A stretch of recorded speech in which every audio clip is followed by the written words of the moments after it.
भाजपचे बहुतांश मंत्री आज आपला पदभार स्वीकारतायत। पदभार स्वीकारल्यानंतर आढावा बैठक सुद्धा होणार आहे। महायुती सरकारमध्ये भाजपचे 19 मंत्री आहेत। भाजपने राज्यात तब्बल 131 जागांवर विजय मिळवला होता।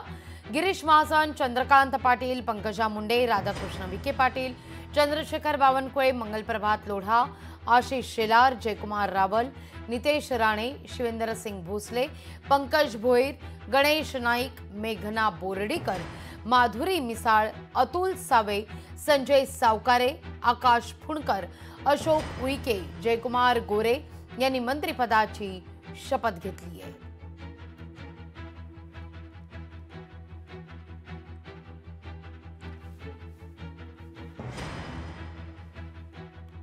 या सगळ्याविषयी अधिक माहिती घेण्याकरता थेट जाऊया आपले प्रतिनिधी चेतन ननावरे यांच्याकडे। चेतन, आजचा दिवस भाजपच्या दृष्टीने अतिशय महत्त्वाचा आहे। भाजपचे बहुतांश मंत्री आज आपला पदभार स्वीकारतायत।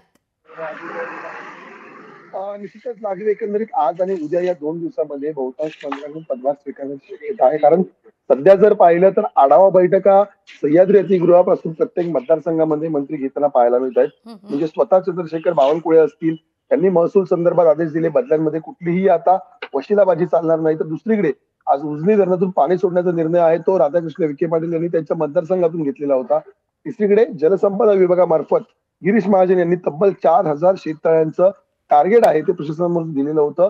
इतकंच नाही तर पंकजा मुंडे आणि आशिष शेलार यांनीही सह्याद्री अतिथीगृहामध्ये बैठका घेतलेल्या होत्या। मात्र अद्याप मंत्रालयातील जे दालन वाटप झालेलं आहे त्याचा पदभार मात्र कुठल्याही मंत्र्यांनी यापैकी स्वीकारलेला नाहीये।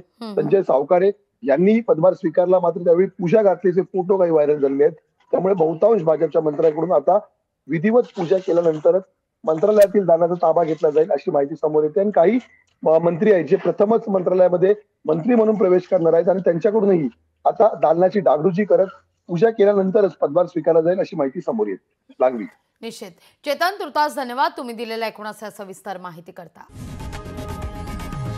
लोकशाही मराठी ऐका, पहा, जागरूक रहा।